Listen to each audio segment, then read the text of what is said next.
Get out! Why? You need to go outside. For what? I don't know. No, I'm on call, sorry. నేను ఇప్పుడు న్యూయార్క్లో ఉన్నాను. I'm in New York now, New York state. New York city is different from the New York state. So generally people mistake in New York means they think that I'm close to New York city. And New York is combination of 1,000 islands, more than 1,000 islands, just for comedy and fun, not for anything. నమస్కారం పెద్దలందరికీ. నమస్తే those. Sunday 29 May, New York. ఈ towel ఏంటని చెరిపోతున్నారా? సరదాగా ఫన్నీగా ట్రూత్ని నా హృదయంతో చెప్తున్నాను అనమాట. ఫన్నీగా ఇండియాలో బేవర్స్గా పని చేయించుకుని డబ్బులు ఇవ్వకపోవడాన్ని అమెరికాలో ఆన్ కాల్ అని పేరు. ఇండియాలో కూడా చేస్తారు, ఐటీ కంపెనీస్లో కానీ గవర్నమెంట్లో కానీ కదా, ఆన్ కాల్ వల్ల. దాని పేరే ఆన్ కాల్, అదే జబ్బు కాల్.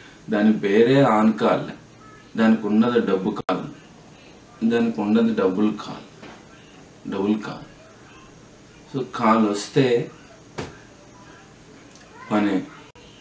ఓకే, పొద్దున్న నుంచి రాత్రి దాకా, రాత్రి నుంచి పొద్దున్న దాకా. కొన్ని క్లయింట్లలో న్యూయార్క్లో, న్యూజెర్సీలో 24 hours వారం రోజుల్లో చేసిన సందర్భాలు ఉన్నాయి. బట్ పైసలు ఉండవు. పైసలు వెండర్స్కి ఉంటాయి, ఎంప్లాయర్స్కి ఉంటాయి. ఇది నిజమే, అబద్ధం కాదు. నేను ఆన్ కాల్ చేసింది, ఓవర్ టైంలు చేసింది, టికెట్ డబ్బులు ఎక్స్ట్రా సంపాదించి వెళ్ళాం బిడ్డలండి, ఫ్యామిలీ అంటాం కదా, స్పౌస్ చిల్డ్రన్ని న్యూయార్క్ తీసుకురావడానికని అనుకున్నాం. బట్ వెండర్స్ డబ్బులు నావి అంటారు. ఎంప్లాయర్స్ అమెరికాలో ఏ భారతీయ ఎంప్లాయర్ అయినా ఆన్ కాల్ అంటే ఓటీ డబ్బులు నాది అనే సంస్కృతి, గొప్ప భారతీయ సంస్కృతి. ఆన్ కాల్, ఆన్ కాల్ లేదురా బాయ్, ఇది నా పరిస్థితి, ఇప్పుడు నాకు ఆడు ముక్కలు, నాకు డబ్బులు లేక నేను చేశాను. ఒకటి గుర్తుపెట్టుకోవాలి, నాకు వాదించే యాడ్రస్ కానీ, మనం వర్క్ చేసేది పేచెక్స్, మనం వర్క్ చేసేది అంటే కంపెనీ కాదు, డాలర్స్ పేచెక్స్. క్లయింట్ ఎవడు చిన్న పెద్ద తొక్క తోలు అవన్నీ అవసరం లేదు. మనకు కావాల్సింది డాలర్స్, మనం వర్క్ చేసేది పేచెక్స్. కంపెనీని క్లయింట్ ఎవడు అనవసరం. ఆన్ కాల్లో ఉన్నప్పుడు డబ్బులు లేకపోతే ఏం చేయలేము. ఎందుకంటే అందరికీ లోకి ఏదో ఐటీ జాబ్. చిన్న పిల్లాడు అంటున్నాడు, ఇంకో స్టూపిడ్ ప్రాజెక్ట్ తెచ్చుకో, ఆన్ కాల్ లేని జాబులు తెచ్చుకో, ఓటీలు ఇచ్చి ఎంప్లాయర్ని ఎత్తుక్కో, వెండర్స్ లేని ప్రాజెక్టులు ఎత్తుక్కో, ఇదా జీవితం అమెరికాలో అన్నాడు. దీనికన్నా అమలాపురంలో కొబ్బరి తోటలో పనిచేయడం బెటర్, లేదా కొబ్బరి తోటల్లో పనిచేయడం, కొబ్బరి తోటలు కొనుక్కొని అక్కడ ఉండడం బెటర్. మా ఊరిలో వ్యవసాయం చేసుకుంటాం కదా మాస్టర్. నిజం చెప్తున్నానండి, టాలెంట్ ఉన్నాడు ఇండియాలో ఉంటాడు. మరి రవి అని ఫ్రెండ్ చెప్పారు, చూసారు కదా. ఇండియా వచ్చేసాము. మళ్ళీ చెప్పండి, అమెరికా ఎందుకు వచ్చారు? నీకు నాకు స్టఫ్ లేదు మాస్టర్, మనకి ఎవరు ఇండియాలో జాబ్ ఇవ్వట్లేదు. సో హెచ్ఆర్ అప్లై చేసుకుని ఇక్కడ వచ్చాము. మనకి ఇండియాలో టీసీఎస్ ఇప్పుడు పెద్ద కంపెనీ జాబ్ ఇచ్చుంటాం, మనం ఇండియాలో ఉంటాము, అంతే కదా. You don't have stuff, so we apply to America. That's it, as simple as that. It's not as if like we had big stuff. అమెరికాలో నువ్వు జాబ్ ఇస్తా అని చెప్పి మనకి ఎవరు ఇవ్వలేదు, ఎక్స్చేంజ్ చేసుకుని వచ్చాము. We never had stuff, that's reality, you have to accept it. ఎందుకు వచ్చారు మీరు అమెరికా అని అడుగుతాను నేను ఎవరినైనా. మన హిపోక్రటిక్ ఇండియన్స్ ఉన్నారనుకున్నా, లేదో చెప్తారు. మన నిజం మాట్లాడే వాళ్ళతో ఎక్కువ ఫ్రెండ్షిప్ వద్దు మనగా. ఒకటే అన్నాడు, నీకు నాకు స్టఫ్ లేదు గురు, అందుకే హెచ్ఎం చేయించుకుని అమెరికా వచ్చావు అన్నాడు. స్టఫ్ ఉన్నారనుకోండి, ఇప్పుడు మీలాంటి మంచి మంచి కంపెనీలో వర్క్ చేస్తారే, ఇక్కడికి వచ్చి పాటలు పడాల్సిన కర్మ ఏముంది? అవును, కులం కంపు, అవినీతి రొంపు, దూరపున్న నునుపు. అది అన్నయం ఆన్కా ఇంకా చెప్పాడు. స్టూపిడ్ ప్రాజెక్టులు వదులు, మంచి ప్రాజెక్టులు తెచ్చుకొని అన్న అని. నీ ప్రాజెక్ట్కి ఎంత వస్తుంది జీతాలని అడిగాడు. చాలామందికి అర్థం అవ్వట్లేదు, అర్థం అవునట్టు నటిస్తూ వ్యంగ్యంగా ఎంతో ఇదిగా రాస్తున్నారు. ఇంకా చిన్నపిల్లాడు వాడికేం అర్థమవుతుంది? ఆన్కాల్, వెండర్స్, లేయర్స్, ఆమ్యామ్యాలు, ఇది భారతీయ సంస్కృతి. అలాంటి మా దోస్త్ రవి గారు అన్నారు, నీకు నాకు స్టఫ్ లేదు గురు, అమెరికా వచ్చాను. అలా అంటే అది చూసి ఇంకోడెవడో ఈమెయిల్ రాశాడు చేంతాడంతా, మీకు స్టఫ్ లేదు. స్టఫ్ ఎందుకు, గిఫ్ ఎందుకు రా తమ్ముడు? కిటికీ అంటే ఫైర్ వాల్, డోర్లు అంటే ఫైర్ వాల్, బీరువా అంటే డేటాబేస్ కదా. ఇంట్లో మనం మెయింటైన్ చేసే సర్వర్లు, థర్డ్ లేసి పీకితే నెట్వర్కింగ్. ఓకే, డబ్బా ముందు కూర్చొని కొడితే ప్రోగ్రామింగ్లు, ఇవేమీ తెలియకపోతే టెస్టింగ్లు. ఇంతే కదా ఐటీ అంటే. ఇవన్నిటిని చేయించగలిగేది ఈఆర్పీలు, వీళ్ళపైన ఉండేది మేనేజర్లు, వాళ్ళపైన ఉండేది డెలివరీ మేనేజర్లు, వాళ్ళపైన ఉండేది సేల్స్ మ్యాన్లు, వాళ్ళపైన ఉండేది సిఈఓలు, సిఐఓలు, సిటిఓలు, సిఎఫ్ఓలు, వాళ్ళపైన సిఈఓలు. ఇదే కదరా ఐటీ అంటే.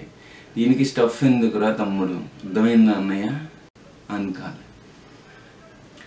సో కంపెనీలకి క్లయింట్లకి కావాలి కూలి వాళ్ళు. వాడు ఏ దేశపాడైనా ఏ రంగాడైనా అనవసరం, వాడికి కావాలి కూలాడు. ఎంత తక్కువకి వస్తే, సెంట్లకు వస్తే వాడికి దేవుడు, వీడికి వాడే దేవుడు. అనుకోవాలి, రైట్? సో పైసలు ఉండవు, జీవితాలు ఇంతే. 12 గంటల ల్యాప్టాప్కి అతుక్కుపోయి కళ్ళజోళ్ళకి సైట్లు వచ్చి,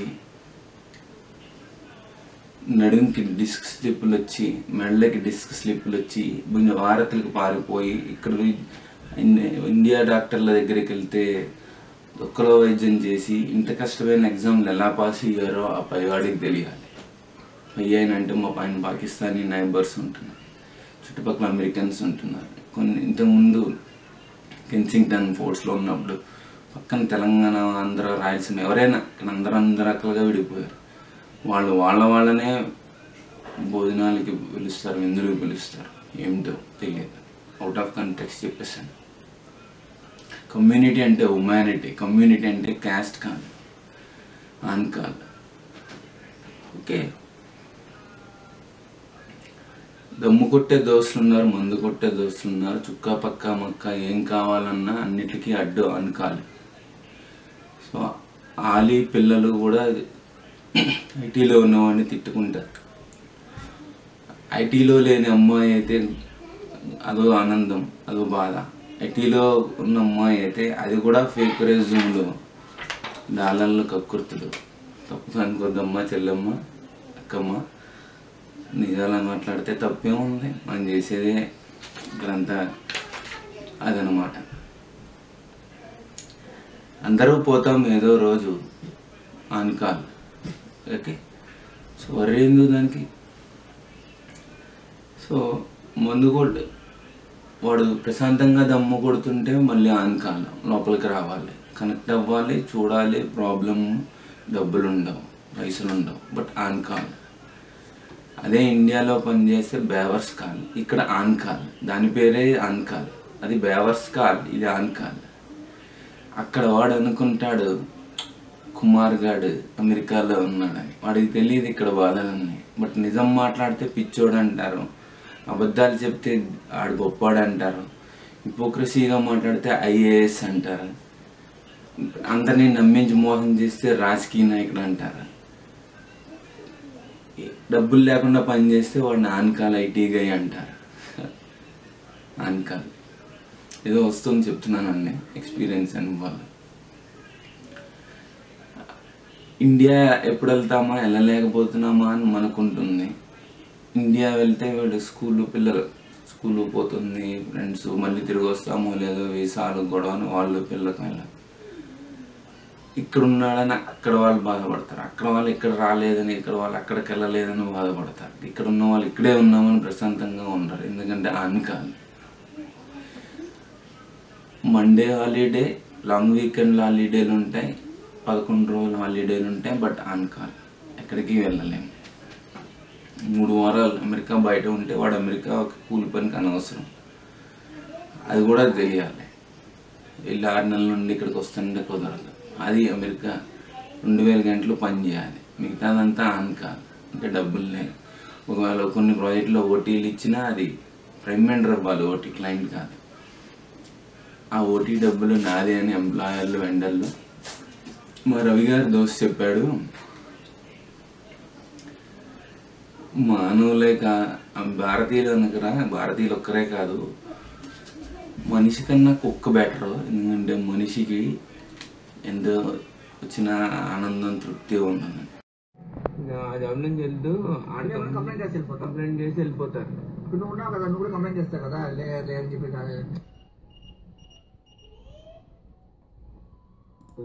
ఇప్పుడు దాకా వర్క్ చేస్తాను ఇండియాలో. నా కాన్సెప్ట్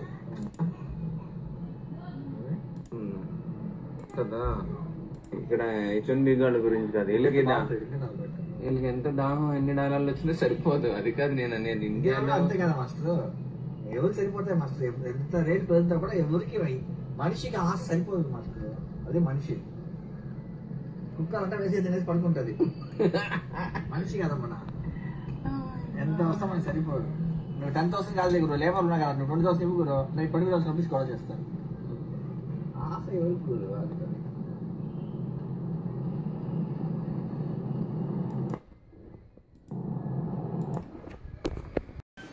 అందుకే అనిపిస్తుంది ఇప్పుడు ఈ ఆన్కాలు డొక్కు కాళ్ళు ఇవన్నీ వదిలి హిమాలయాలకు పోయి హాయిగా ఉండాలి అనిపిస్తుంది. హాయిగా అంటే అక్కడ మంచులో ఏదైతే ఇదో జీవితమా.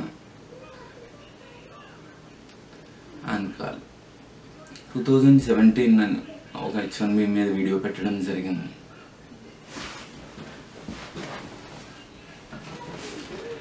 ఆ వీడియోలో చెప్పడం జరిగింది, రాలేని వాళ్ళకి రావాలని ఉంటుంది, ఉన్న వాళ్ళకి పోవాలని ఉంటుంది. గ్రీన్ కార్డు లేని వాడికి గ్రీన్ కార్డు రావాలని ఆ దురద ఉంటుంది. ఆ బురదలో దూరిన వాడికి బయటకు రాలేక కొట్టేస్తాడు. ఆ బురదలో బయటకు వచ్చాక వాడు ఇండియా మర్చిపోతాడు. వాడికి 2 కొమ్ములు వస్తే వాడు ఇంకా కనిపించిన ప్రతి వాడిని ఆన్కాల్ చూసాను. మన తెలుగు వాళ్ళ కోసం మనం ఎందుకు మోటివేట్ చేయకూడదనే ఉద్దేశంలో తెలుగులో ఫస్ట్ రికార్డ్ చేస్తున్నాను. కాసేపు అమెరికా ఇవన్నీ పక్కన పెడదాం. మీకు ఒక స్ట్రాంగ్ డిజైర్ ఉండాలి. అంటే ఇప్పుడు నేను జాబ్ లేదు, ఇండియర్ ఉన్నారు, నేను ఎలా అయినా జాబ్ కొట్టాలి. అది ఏ జాబ్ అయినా, అదే పక్కన నాన్ ఐటీ జాబ్ అయినా ఒక స్ట్రాంగ్ డిజైర్, పించ్ అంటాం కదా, ఇలా గుచ్చితే ఎలా పెయిన్ ఉంటుందో అలా మీకు ఉంటే మీరు నిద్రపోవాలండి. అది కూడా ఒక పోస్ట్ రాసి ఎలా పెట్టు గురు, వాళ్ళ బతుకు బస్ స్టాండ్ గురు. ఇక్కడ 15 years ఐటీలో పనిచేసేవాళ్ళు, ఇక్కడ నుంచి ఐటీలో 15 years పనిచేసేవాళ్ళు. Just go back to India 15 years తర్వాత వాళ్ళ వైఫ్ బ్రదర్స్ ఇండియాలో పడుకో, వాళ్ళ బతుకు బస్ స్టాండ్ బజ్జీ అమ్ముకుంటున్నాయి. వాళ్ళు ఏ దేనికి పనికిరారు. Honestly you have to accept it. వాళ్ళ వైఫ్ పిల్లలు ఏం చేయలేదు. ఓకే, బెస్ట్ ఆఫ్ బెస్ట్ తర్వాత సంగతి గురు. Thank you. I don't want any stories, sir. Honestly, best internet కాదు. You can't fit even. You can't వెళ్ళిపోమంటారు కదా. ఇప్పుడు డ్రైవర్ పని చేస్తారు కదా, డ్రైవర్ నార్మల్ గా ప్యూన్ గా గవర్నమెంట్ ఆఫీస్ లో ప్యూన్ పని చేస్తారు కదా. వాడు చూస్తా కూడా ఈ పాటికి 15 years లో he would have established a nice life for his wife and kids, and he would have lived something for his kids. A peon. But ఇక్కడ ఐటీలో 15 years ఉండేసి వాడు మళ్ళీ ఇండియాకి వెళ్ళబెట్టుకో, he would carry nothing in his hand, and the quality of life what he's going to give for his kids will be way lesser than a peon office. Probably husband and wife both are working class. And yes, they can fit in America or India, they can go anywhere. What is the message you want to communicate? Message is, ఇది వచ్చేసి ఒక మాయ లోకం లాగా. ఇది ఒక మాయ లోకం. ఇక్కడ ఒకసారి వచ్చి దొరికాడు పెట్టుకో, ఊరికి దీని గురించి గొప్పగా చెప్పుకొని గురువు అక్కడ ఇది లేదు గురువు అది లేదు చెప్పుకొని ఇక్కడ ఉండిపోవటమే. Because he cannot go back and survive that. That is survive. I mean, see, fear, right? Simple guru. Self-confidence. Surviving in America is very easy. Anyone can survive. Surviving in India is very tough. Yeah, I said competition is tough. But if a person is survived for 10 to 15 years in India, definitely I would make sure I know that he would have left something for his kids. But people who just survive here, I've seen like they don't leave anything for the kids. See, I feel every day I die in America. A single person Credit, except credit, nothing. Yeah. So అప్పులు ఉంటాయి కానీ ఇండియాలో ఒక ప్యూన్గా పనిచేసారు కూడా చూసాను పట్టుకో దో చేసి లైక్ నో అమెరికా లైఫ్ గొప్ప life Tell honestly, my friends, the other side of the coin, there is no life here, there is no... this is a fantasy world. ఇప్పుడు హాలసినేషన్ చెప్తారు కదా, మందు తాగేప్పుడు రోజు మందు తాగాలని ఉంటుంది, ఫన్ ఉంటుంది. Why did you come to America? I mean, what is your dream? My bottom line is like, see, I came here to make money. That's it. Purely money. Money, yeah, dollars. Make money. Yeah. Since me and my wife both work, make money, go back. If I would have been in a situation that I have to only work and make money, definitely I'm out of this country. See.